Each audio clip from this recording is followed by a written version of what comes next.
Saludo a la iglesia con la paz del Señor. Amén. Invito a que abra su Biblia en Apocalipsis capítulo 1, el verso 3, y vamos a leer este único versículo de manera unánime y lo vamos a hacer a la voz de tres. 1, 2, 3. Bienaventurado el que lee y los que oyen las palabras de esta profecía y guardan las cosas en ellas escritas, porque el tiempo está cerca. Una vez más nos acercamos, Señor, en esta mañana ante el trono de tu gracia. Por medio de tu Hijo Jesucristo, nuestro Dios eterno, nos acercamos a ti, reconociendo que en ti está la verdad, en ti está la esperanza para nuestras vidas, Señor, y que por medio de tu palabra, como dice aquí, seamos bienaventurados al leer, al oír y al guardar las cosas que en ellas están escritas, porque el tiempo está cerca. Te damos gracias en el nombre de Jesús. Amén. Tomen asiento, amados hermanos. Hoy estamos trayendo la continuación de algunos mensajes que hemos venido estudiando, especialmente los días domingos, pero este mensaje tiene que ver mucho con el domingo pasado. El domingo pasado algunos de ustedes no estuvieron, pero el domingo pasado hablábamos acerca de los libros conocidos como los libros proféticos. Y cuando uno escucha la palabra profecía, a veces uno piensa que una profecía es un mensaje para el futuro, pero ya veíamos que una profecía no solamente es una palabra para el futuro, una profecía también a veces es una palabra para el día presente. Es decir, que una profecía puede ser un mensaje de Dios, hablándonos de cosas del día presente. También son cosas que Dios nos puede hablar acerca del pasado. Y también son cosas que pueden tener relación con nuestro futuro. En otras palabras, la Biblia, desde el Génesis hasta el Apocalipsis, es profecía. Porque una profecía es una revelación de Dios acerca de algo que Él nos quiere dar a conocer. Nos quiere dar a conocer su carácter, nos quiere dar a conocer su voluntad, nos quiere dar a conocer algo que sucedió o algo que va a pasar en la historia o algo que está sucediendo en nuestras vidas. Amén. Pero a veces cuando leemos especialmente estos libros llamados proféticos, por ejemplo, cuando usted va al Antiguo Testamento y usted llega al libro del profeta Isaías, del profeta Isaías hasta que termina el Antiguo Testamento, esa lista de libros que vienen, Isaías, Jeremías, etcétera, hasta Malaquías, son considerados como libros proféticos. Y muchos creyentes rehúsan leer estos libros. ¿Por qué? Porque a veces dicen son complicados de entender. Y no digo que no son fáciles de tener un entendimiento, pero por eso es importante leer, es importante congregarse y es importante sobre todo permitir que el Espíritu Santo nos hable, porque es el Espíritu Santo el que nos revela la palabra. Ahora Dios ha levantado a lo largo de la historia hombres, siervos de Dios que guiados por el Espíritu Santo nos enseñan. Pero cuando uno lea los libros de los profetas, como le decía, en el Antiguo Testamento tenemos algunos profetas. En el Nuevo Testamento tenemos un solo libro denominado un libro de profecía, que es el libro del Apocalipsis. Por eso es que usted leyó conmigo, bienaventurado el que lee y los que oyen las palabras de esta profecía. Este mismo libro se revela como un libro de profecía. Pero a veces, como le decía, y especialmente a veces también con Apocalipsis sucede, los cristianos no quieren leer estos libros porque hasta tienen temor. Pero ya veíamos el domingo pasado que los libros proféticos, tanto los del Antiguo como los del Nuevo Testamento, a veces empiezan de la siguiente manera, con un llamado de atención al pueblo. Porque a veces tanto el pueblo de Israel como la iglesia como que se apartaban de la verdad. Comenzaban a dejarse llevar por la doctrina o por la corriente o por los placeres de este mundo. Y comenzaban a olvidarse de Dios. Entonces Dios, ¿qué le decía tanto al pueblo como a la iglesia? Vuélvanse a mí. Es como lo que Dios les va a decir en el libro de Apocalipsis a la iglesia de Éfeso. Le dice: ustedes han olvidado el primer amor. ¿Y cuál debe ser su primer amor? Nuestro primer amor debe ser Dios. Dios está por encima de las demás prioridades. Por eso es que Jesús dijo: buscad primeramente el reino de Dios. No como a veces pensamos: no, tengo que buscar primero el dinero, tengo que buscar una profesión, tengo que buscar un matrimonio, tengo que buscar una casa. No le digo que usted no tiene que darle importancia a esto, pero si Jehová no edifica su vida, no edifica su familia, no está en la prioridad máxima, en vano es su esfuerzo. Y para eso están los libros del profético, porque estos libros buscaban traer un despertar al pueblo o a la iglesia. Pero también había una palabra de juicio. Va a venir esto, va a venir aquello, van a venir tragedias. ¿Pero por qué? Porque el pueblo se había apartado de Dios y se había volcado al pecado.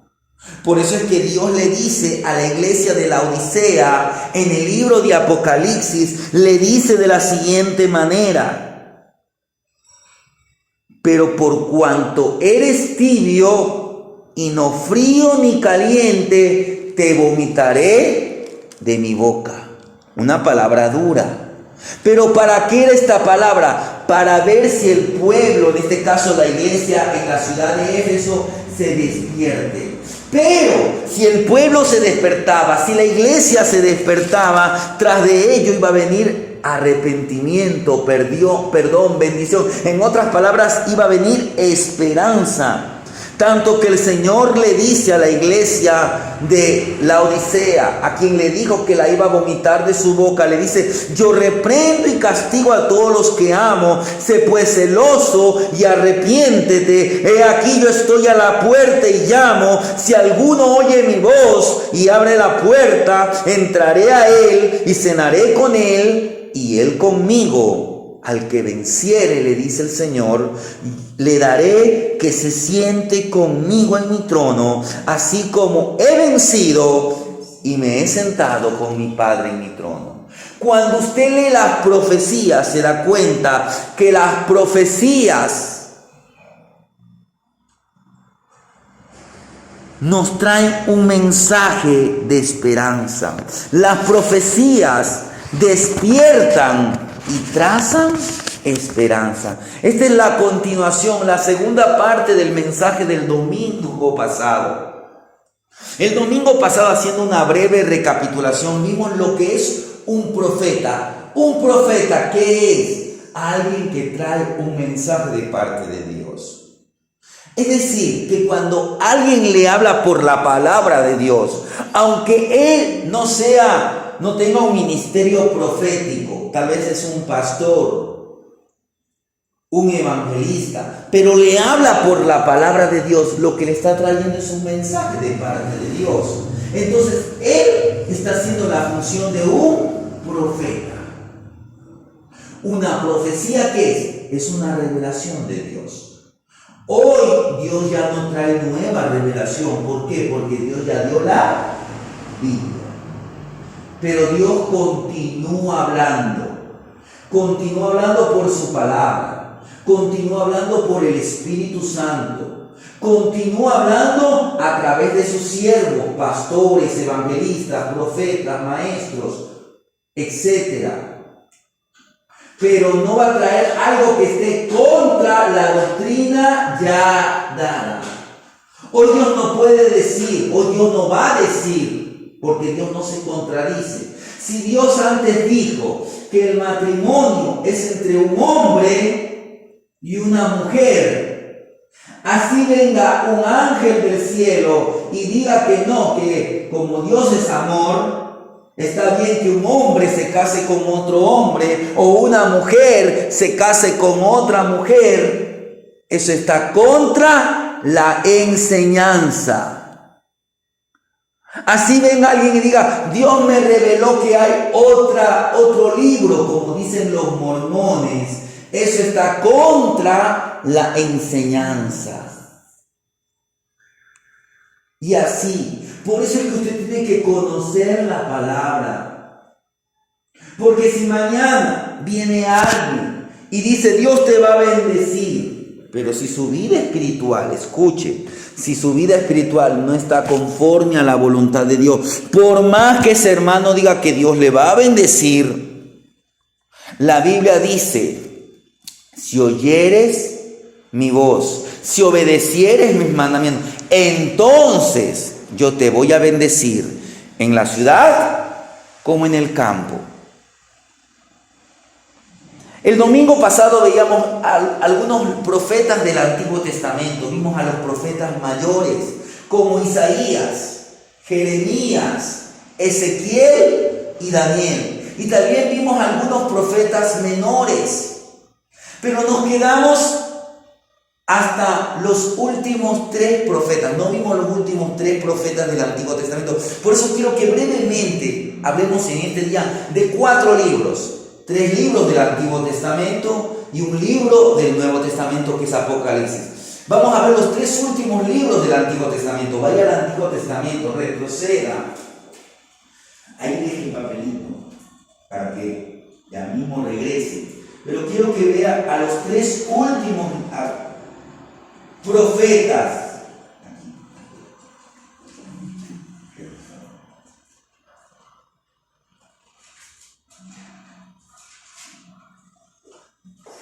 Estos son los 3 últimos profetas del Antiguo Testamento. Usted tiene en su Biblia el libro del profeta Ageo. Y a continuación de Ageo, porque Ageo no es un libro tan largo, si usted se da cuenta, Ageo tan solamente tiene 2 capítulos. Mire, es un libro corto. Después de Ageo viene otro profeta que se llamó Zacarías. Y estos 2 profetas, Ageo y Zacarías, fueron profetas contemporáneos, es decir, que vivieron en el mismo tiempo y se conocieron por lo visto. En el libro de Esdras se los nombra. ¿Cuál fue el mensaje a estos profetas? Ageo, Zacarías y el próximo profeta llamado Malaquías se los conoce como los profetas del post-exilio. Para que usted entienda por qué se los llama del post-exilio. Recuérdese que Dios levantó a la nación de Israel. Dios permitió que Israel llegue a ser un reino. Pero ¿qué pasó con el reino de Israel? Un día se dividió. El reino del norte, el reino del sur. Los del norte se apartaron totalmente de Dios. Los del sur servían a medias. Un día que Dios hizo con el reino del norte, los dejó en su propia maldad. Es como lo que hoy está pasando con Ecuador. ¿Por qué hay tanta delincuencia? ¿Por qué hay tanta maldad? Porque Ecuador sigue una religión, pero no sigue al Dios vivo y verdadero. Porque si hubieran servido al Dios vivo y verdadero, ellos y sus hijos buscaran agradar a Dios y no se dejaran llevar por la maldad. Pero Ecuador le ha dado las espaldas a Dios. como lo han dado muchas naciones, y por eso es que la maldad se ha multiplicado. Entonces, ¿qué Dios hizo con los del norte? Los dejó en su propia maldad y un día fueron llevados en cautiverio por una nación llamada, o un imperio llamado el Imperio Asirio. Los del sur, viendo lo que les había pasado a sus hermanos del norte, no cambiaron, sino que hicieron aún peores pecados que sus hermanos del norte. Es como a veces lo que pasa en nuestro país. Ay, el colombiano, el peruano, el mexicano es malo, pero no, nosotros somos buenos.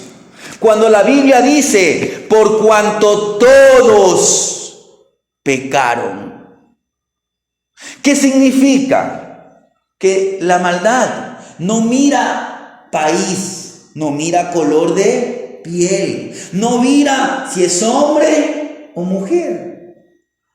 A veces asombra, pero hasta niños están metidos a veces en bandas de asaltantes. Niños de 10, 11, 12 años.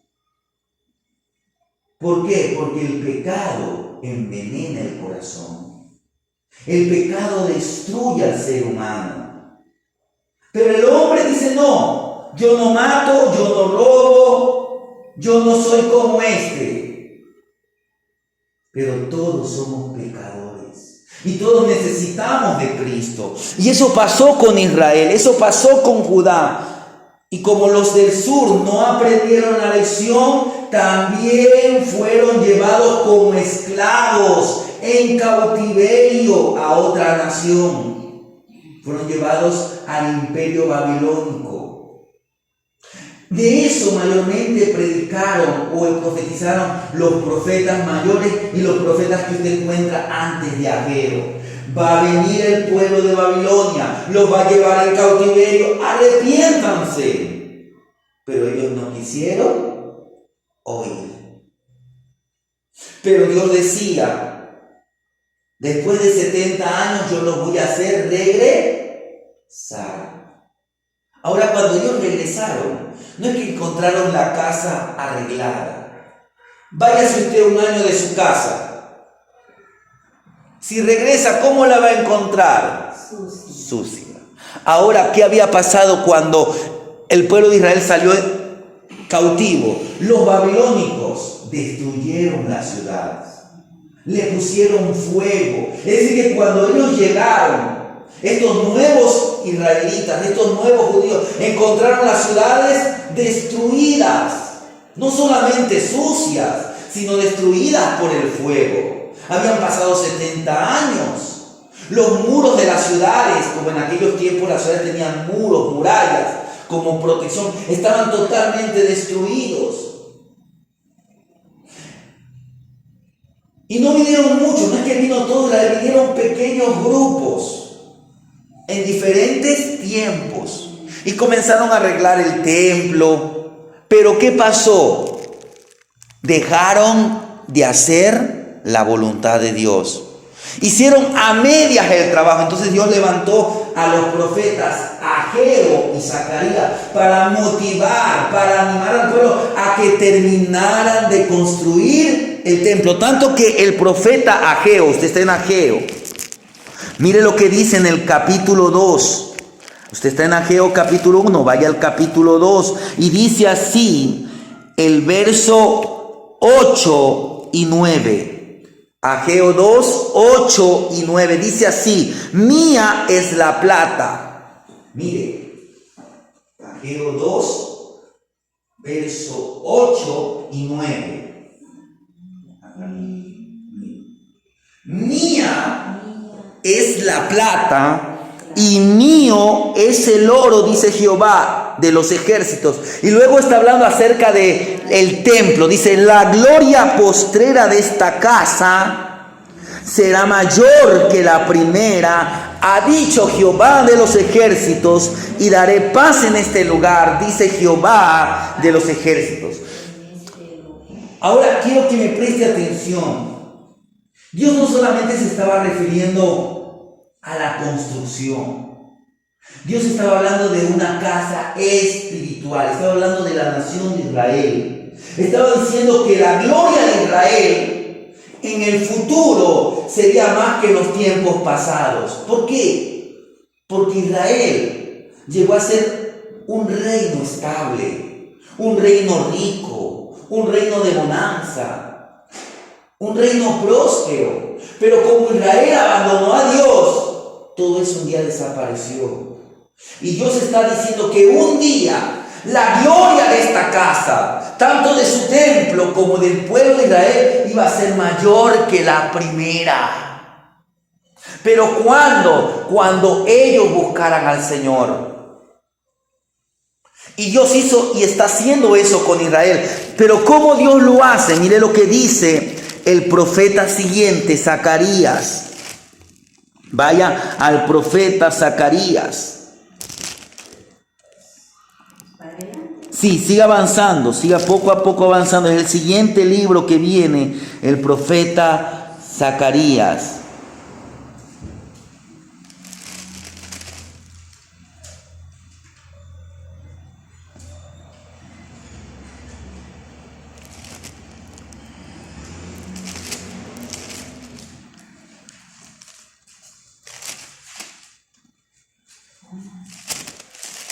Siguiente, no, está retrocediendo, ¿no?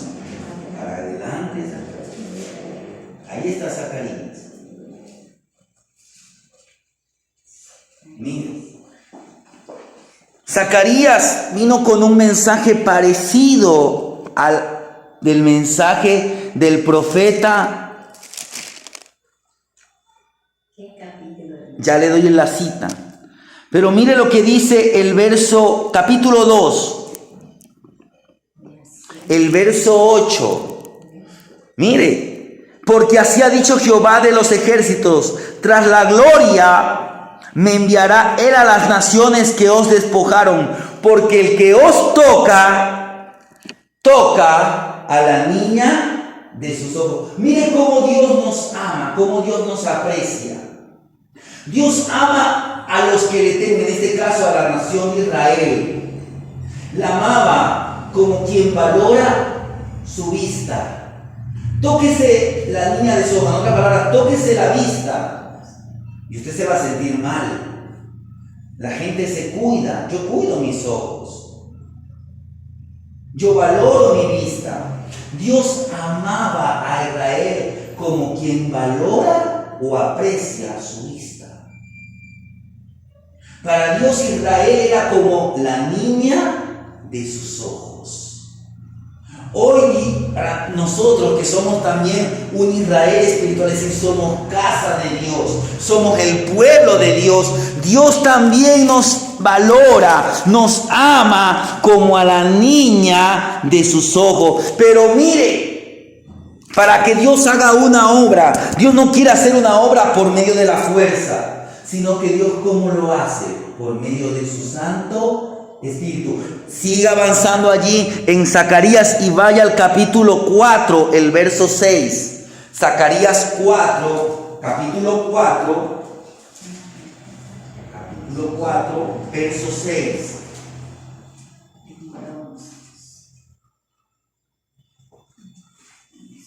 Dice Dios, mire. Entonces respondió y me habló diciendo: esta es la palabra de Jehová a Zorobabel, que dice, y préstele atención a esto: no con ejército ni con fuerza, sino con mi espíritu, ha dicho Jehová de los ejércitos. Dios no hace las cosas a la fuerza. Mire, Dios nos ha puesto su Santo Espíritu.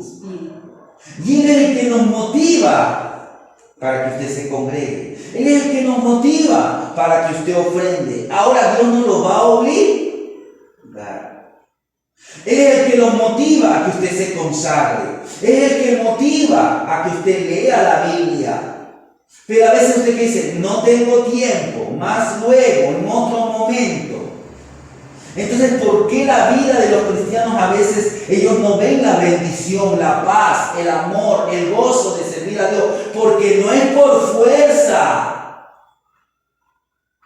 sino ¿cómo? por mi espíritu. Dios quiere que la vida de los creyentes sean transformadas, que las familias de los creyentes sean transformadas y edificadas. Pero si nosotros no damos a Dios por su palabra, no vamos a ver los frutos. No vamos a ver aquella gloria postrera que es mayor que la primera. Y Dios trató por medio de Zacarías, por medio de Ageo. Ellos motivaron a que el pueblo construyera el templo.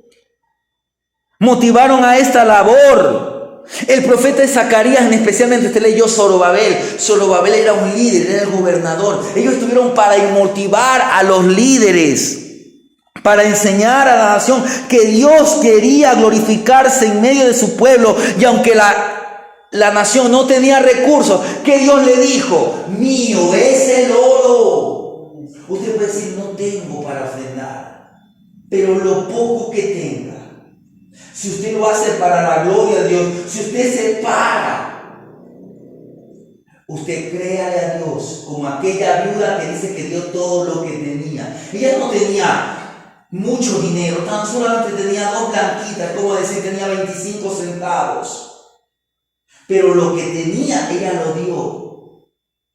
Y le aseguro que, como el Señor estaba viendo, como Dios está viendo, dice la Biblia: yo no he visto justo desamparado que su descendencia mendigue pan. Pero usted tiene que probarlo a Dios, y entonces Dios se va a glorificar. Y de eso trató mucho que ver el siguiente profeta. Avance, vamos avanzando. Vaya al siguiente libro, que es el libro del profeta Malaquías.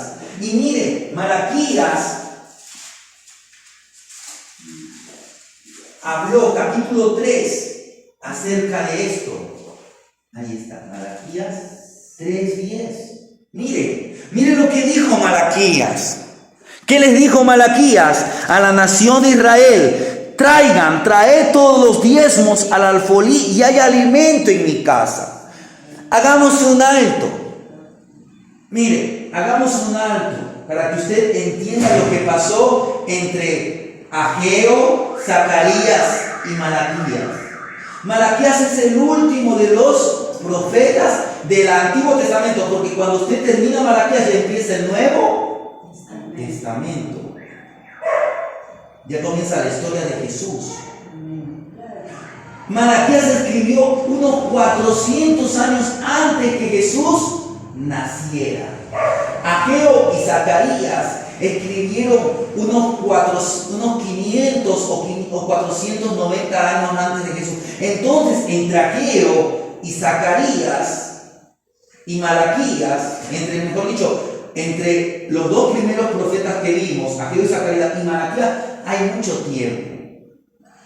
Dios bendijo al pueblo. Ellos terminaron de hacer el templo.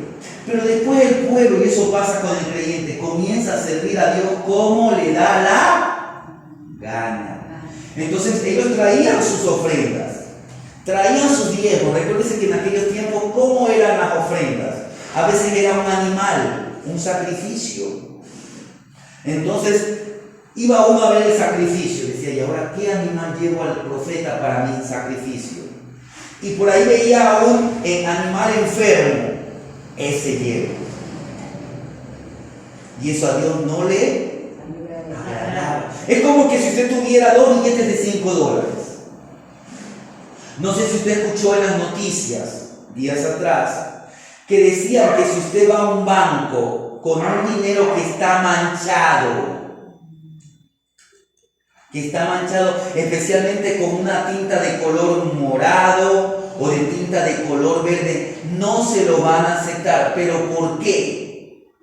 Porque ese billete tal vez alguien lo robó de un cajero. Entonces, cuando la gente saca el dinero a la fuerza del cajero, como a un modo de defensa, ¿qué hace ese cajero? Expulsa una mancha, una tinta de ese tipo de color. Entonces ya el valor, el billete ya no es válido, ya no vale.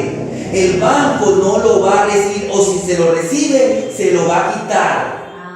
Entonces, como que si usted tuviera 2 billetes, uno limpio y uno que no vale. Es como si usted va a un banco y el billete está roto por la mitad. Por más que usted le ponga cinta, tampoco le vale. Pero usted dice, no, yo voy al templo. Y usted pone el billete que no vale. Usted como que le está dando a Dios algo que no vale la pena. Mire. Es como que si usted vaya al mercado y le dice el señor de la carne, mira, aquí tengo dos carnes, dos pedazos de carne de res. El uno es de una vaca que hoy día recién la limpiaron, la fainaron. Esta vaca es de hace 2 meses atrás. Había estado todo sucio. Llévese, no me le regalo. ¿Usted llevaría eso? No, porque eso lo va a enfermar. Cuando usted le da a Dios una falsa adoración, y no estoy hablando solamente del dinero, no. Porque a veces pensamos que adoración es música o es dinero. No, adoración es el estilo de vida. Usted viene, se esfuerza a venir al culto, pero de aquí sale y usted se porta mal con la esposa, con el esposo. Usted habla mal, usted dice malas palabras, usted hace lo que le da la gana. Entonces, Dios está mirando. Y Dios dice, este pueblo de labios me honra, pero su corazón está lejos de mí. Y Dios no recibe esa adoración.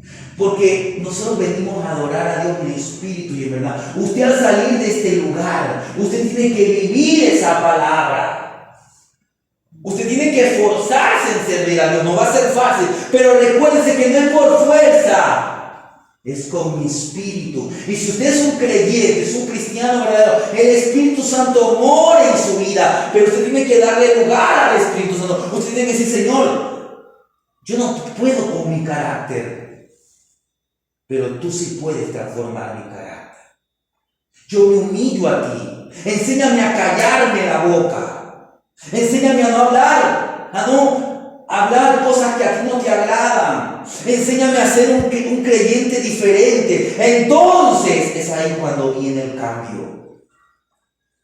Y de eso se trata el libro del profeta Malaquías.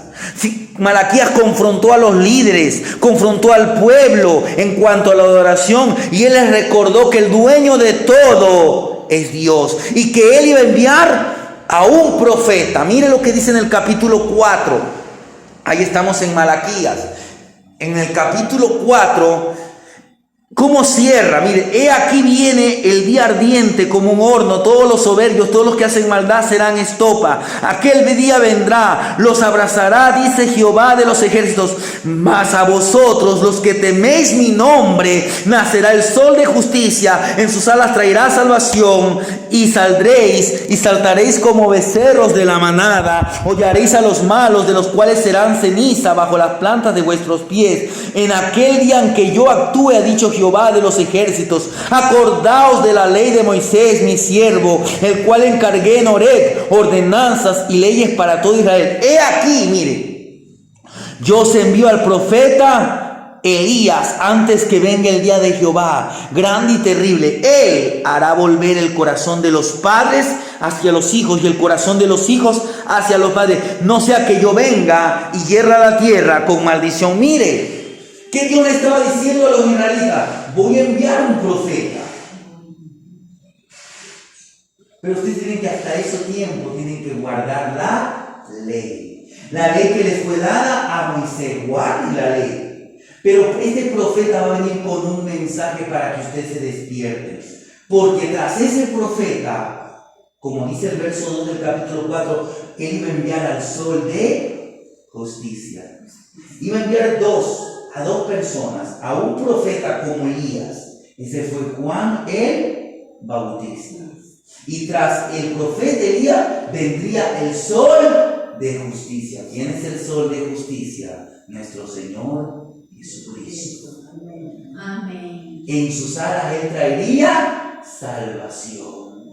El pueblo de Israel tenía que esperar. Por eso es que entre Malaquías Y el Nuevo Testamento hay 400 años.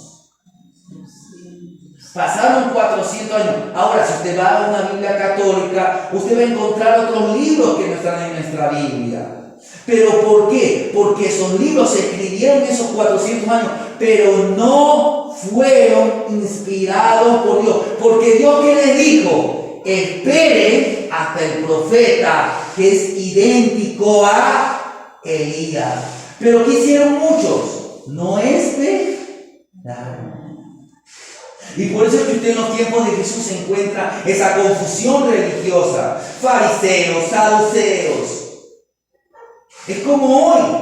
La gente no quiere obedecer la palabra y cada quien sirve.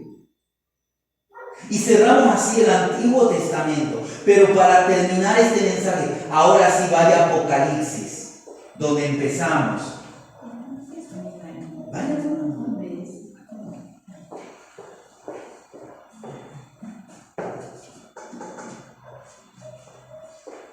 Ahora sí, vaya a Apocalipsis. Ahí tiene usted, mi hermano. Mire, Apocalipsis es el último libro del Nuevo Testamento.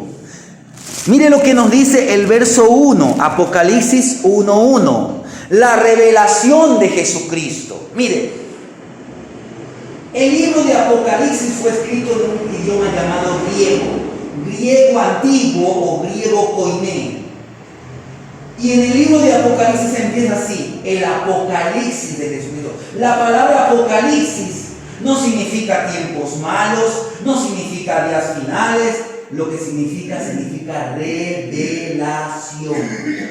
Que en otras palabras, Jesucristo estaba revelando, mire, la revelación de Jesucristo que Dios le dio, Dios Padre le dio para manifestar a sus siervos las cosas que deben suceder pronto, y las declaró enviándola por medio de su ángel a su siervo Juan. ¿Quién es el escritor del libro de Apocalipsis? Es el apóstol Juan. ¿Dónde estaba Juan cuando escribió el libro de Apocalipsis? Mire lo que dice en el verso 9, capítulo 1:9, dice: yo, Juan, vuestro hermano y copartícipe vuestro en la tribulación, en el reino y en la paciencia de Jesucristo, estaba en la isla llamada Patmos por causa de la palabra de Dios y el testimonio de Jesucristo.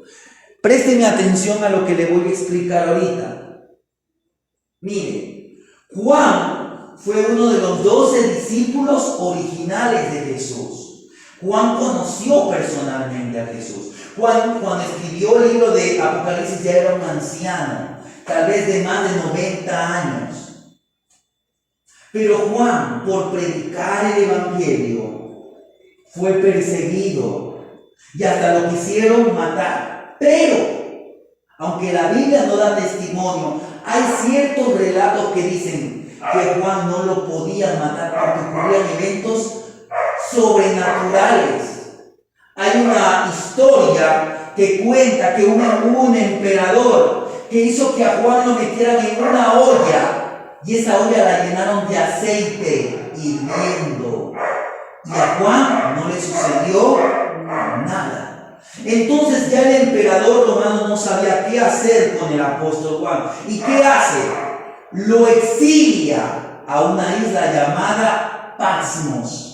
Era una isla rocosa donde no había nada. Es en esa isla que él escribe el libro de Apocalipsis. Estaba como un prisionero, era una cárcel, en otras palabras.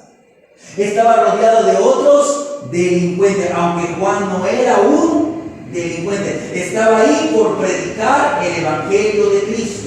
Pero es ahí donde Dios le trajo un mensaje. ¿Y de qué se trata? Al leer Apocalipsis notamos que Cristo le dijo: escribe las cosas que has visto, y las que son, y las que han de ser. Eso está en el verso 19. Escribe las cosas que has visto, pasado. Escribe las cosas que son, presente, y las cosas que han de ser después de estas, futuro. Mire, era un mensaje que abarcaba presente, pasado y futuro. ¿Y Dios qué le dice a Juan? Testifica las palabras. Y eso es lo que tiene que hoy pasar en la actualidad. Todos deben mantener las palabras de esta profecía. Porque recuérdense que Apocalipsis, bienaventurado el que oye, el que lee las palabras de esta profecía. Está hablando del libro de Apocalipsis, pero está hablando de toda la Biblia. Cuando usted lee la palabra de Dios, usted está trayendo bendición a su vida. Pero no solamente cuando la lee, no solamente cuando la oye, sino sobre todo cuando la guarda. Entonces, hermanos, yo lo que quiero es animarlos a que ustedes lean en la Biblia. Porque usted va a encontrar una palabra que fue para el pasado, una palabra que es para el presente, una palabra que es para el futuro. En el futuro contemplamos la esperanza. ¿Cuál es nuestra esperanza de gloria? Jesucristo. Hoy vemos un mundo caótico, a veces eso nos desespera. Pero si usted a través de la palabra, y en especialmente de este libro de Apocalipsis, usted avanza, usted va a darse cuenta que Dios es el que controla la historia. Mire lo que nos dice ahí en Apocalipsis. Vaya al capítulo 14, avance algunos capítulos. 14, el verso 7 y el verso 8. Capítulo 14.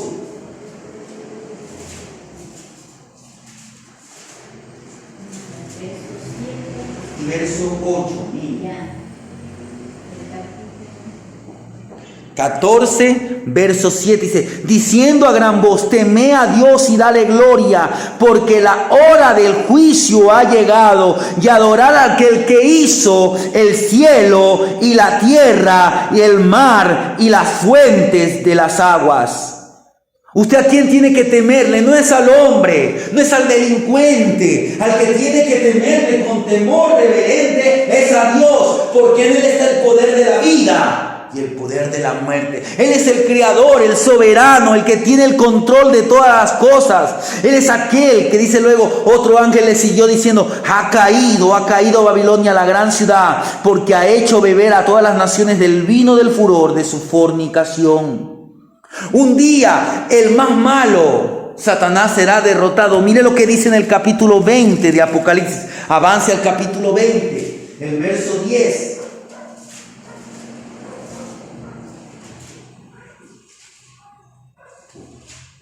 Mire lo que dice Apocalipsis 20, el verso 10. Y el diablo que los engañaba, mire, este es el final del diablo, fue lanzado en el lago del fuego y azufre, donde estaban la bestia y el falso profeta, y serán atormentados día y noche por los siglos de los siglos. Ese va a ser el final de los malos. No es que van a ser aniquilados. ¿Dónde van a estar? En un lago de fuego, donde van a ser atormentados día y noche por la eternidad. Dios quiere que se escape. Usted hoy está en Cristo, usted está libre de ese lugar de tormento. Pero viva la palabra, guarde la palabra, y usted será bienaventurado. ¿Por qué? Porque nuestra esperanza está en que Cristo venga. Mire cómo termina este libro y cómo termina la Biblia. Apocalipsis capítulo 22, el último capítulo de la Biblia. El verso 20. Mire lo que dice 22, 20. Mire, el que da testimonio. Recuérdese que el libro de Apocalipsis es la revelación de Jesucristo. El que da testimonio dice, y esto también está escribiendo Juan: ciertamente vengo en breve. Le está diciendo Jesús a Juan: ciertamente vengo en breve. ¿Y cuál es la respuesta de Juan? Amén. Sí, ven, Señor Jesús. Ese debe ser nuestro deseo como Juan. Señor Jesús, yo te estoy esperando. La Biblia dice: velad, llorad para que no entréis en tentación. Cuando usted lee la Biblia, cuando usted lee los libros proféticos, la experiencia del pueblo, un pueblo que conquistó, que poseyó la tierra, un pueblo que fue bendecido, un pueblo que Dios le dio tantas bendiciones. Esos libros Apuntan que Dios es soberano, que tiene el control de la tierra, como dice la Biblia. Apuntan a que le temamos y le damos gloria, porque la hora del juicio ha llegado. Los libros de la profecía, libros de Apocalipsis, como los libros del Antiguo Testamento, ¿qué es lo que hacen? Despiertan y trazan esperanza. Lea la Biblia de esta manera. Recuérdese que la Biblia es un libro de profecía y las profecías despiertan y trazan esperanza. Amén.